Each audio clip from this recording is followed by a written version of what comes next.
Porsche wants you to believe that their brand new 1,139 horsepower Cayenne Turbo Electric just defied the laws of physics by dodging the apocalyptic jet blast of the world's largest flying aircraft. It looks incredible on camera, but if you actually understand fluid dynamics, you'll realize this entire event is a meticulously orchestrated masterclass in spatial manipulation. We live in an era where automotive engineering is routinely hijacked by high-budget marketing theatrics. You've seen the headlines regurgitated by the mainstream automotive press. Porsche takes its newest electric SUV to the Mojave Air and Spaceport, pairing it with the Stratolaunch Rock, a monstrous experimental aircraft with a 385-foot wingspan and 6 jet engines putting out over 340,000 pounds of thrust. The narrative being sold to the U.S. market is one of extreme, white-knuckle aerodynamic survival. A perilous test where a wrong move means a multi-ton SUV gets flipped by a hurricane of jet exhaust. But as high-net-worth buyers, investors, and purists, you deserve the mechanical truth, not a Hollywood script. Today, we are going to completely deconstruct the Porsche Stratolaunch spectacle. We're going to expose the optical illusion behind the aerodynamics, reveal what former factory driver Patrick Long was actually due. To understand the fundamental deception of this PR stunt, you have to look past the badge on the hood and analyze the physical architecture of the aircraft itself. The Stratolaunch Rock is not your standard Boeing or Airbus. It was purpose-built as a carrier platform for hypersonic research vehicles. Because of this, it utilizes a highly unconventional twin fuselage design. But the Rock changes the aerodynamic equation entirely. The gap between its two fuselages spans nearly 100 feet. That is an enormous central void. More importantly, look at where the 6 Pratt & Whitney PW4056 turbofan engines are mounted. They are positioned on the wing section's outboard. Basic principles of fluid dynamics dictate that the high-velocity exhaust from those outboard engines is directed parallel to, but significantly away from, the aircraft's centerline. That 100-foot space between the fuselages isn't some narrow, perilous bubble of chaotic wind that requires superhuman driving precision to survive. It is an expansive, relatively undisturbed aerodynamic corridor. When the press release claims the car was fighting the eye of the storm, it operates on the utterly false premise that the storm was actually directed at the car. In reality, the Cayenne was traversing a vast, blast-free channel, actually benefiting from the drafting effect created by the massive bluff body of the aircraft accelerating ahead of it. The risk of the SUV being destabilized by those 340,500 pounds of thrust was effectively zero, as long as the driver kept the steering wheel relatively straight down the runway. The dramatic tension of this video relies entirely on the general public not understanding aircraft engine placement. Now, none of this is to take away from the man behind the wheel. Porsche brought in former endurance racer and factory driver Patrick Long to pilot the Cayenne Turbo Electric. During the runs, Long had to pace the SUV to speeds exceeding 170 miles per hour. Let's be clear, doing 170 miles per hour on a perfectly flat aerospace runway in a vehicle equipped with active aerodynamics designed for the German Autobahn is a baseline expectation for a modern Porsche. It is not an extreme feat of survival. If you read the telemetry and listen to the interviews, the real difficulty of this stunt had absolutely nothing to do with the car struggling against apocalyptic wind forces. The true challenge was entirely human. It was about visibility and logistics. During the landing phase, Patrick Long had to pace the aircraft as it descended out of the sky to thread the SUV between the landing gear. Because the Rio Sea is so unfathomably large, it eliminated any effective visual reference points for the driver. Long couldn't easily judge the touchdown point. The danger wasn't that the car's suspension was going to fail, The danger was that a human being might slightly miscalculate the merge and overshoot the target. In fact, the operation required aircraft crew chiefs sitting inside the Cayenne, maintaining constant radio communication with the Rio Seas flight crew just to time the throttle inputs.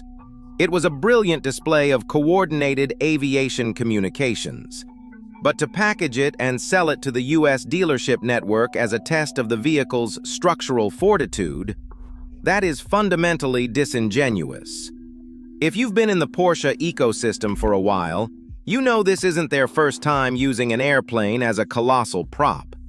This event is part of a calculated historical lineage. Cast your memory back to 2017. Porsche hooked up a standard Cayenne S diesel to a 285-ton Air France Airbus A380 and towed it for 42 meters to claim a Guinness World Record. The marketing departments told us it proved the immense structural integrity and powertrain strength of the Cayenne. The Stratolaunch Rock Stunt operates on the exact same psychological trigger.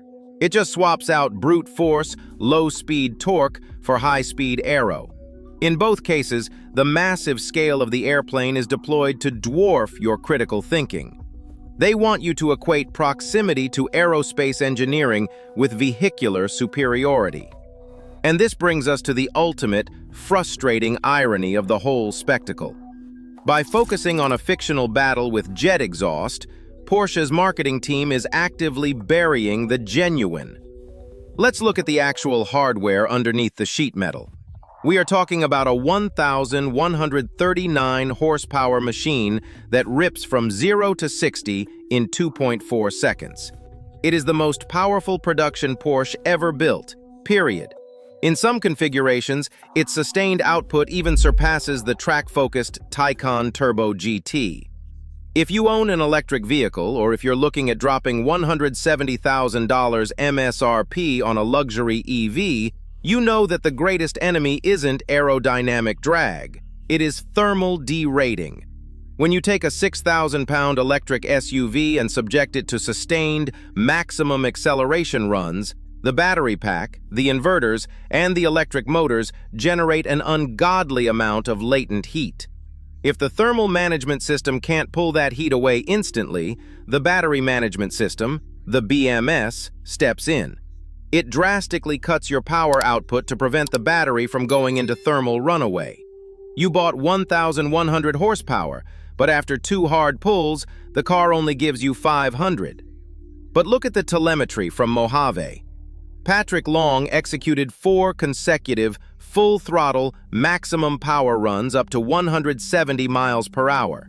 Doing multiple VMAX sprints in a vehicle this heavy places a violent thermal load on the 800-volt electrical architecture.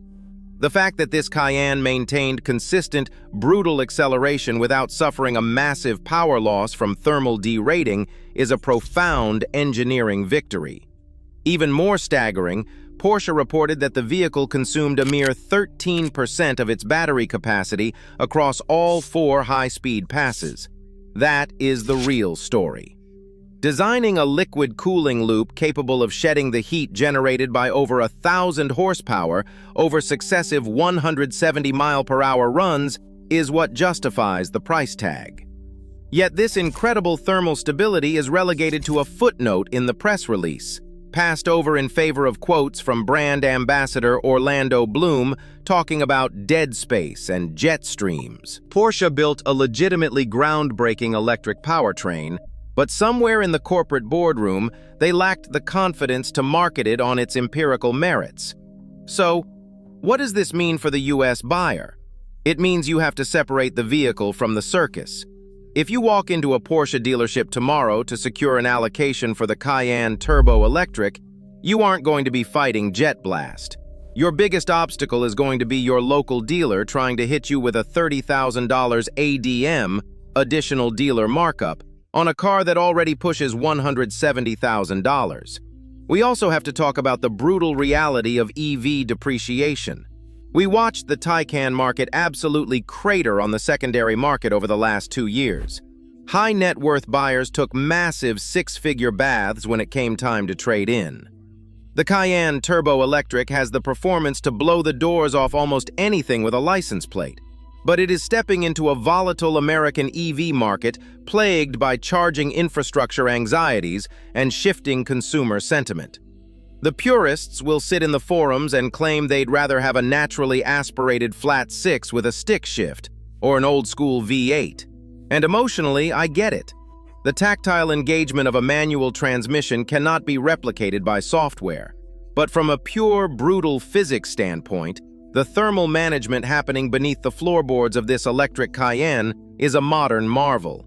It's just a shame that the industry feels reality isn't spectacular enough to sell without a Hollywood script. This brings me to a very serious question for those of you actually writing the checks. Forget the airplane stunt for a second. If your dealer calls you tomorrow and says they have an allocation, are you taking this 1,139 horsepower electric monstrosity and dealing with the EV depreciation curve? Or are you holding out for a traditional gas-powered V8 hybrid Cayenne Turbo? Let me know exactly where you stand down in the comments below. I'll be in there reading your takes. If you want automotive analysis that respects your intelligence instead of just regurgitating press releases, hit that subscribe button, turn on notifications, and check out our deep dive on the 992.2T hybrid right over here.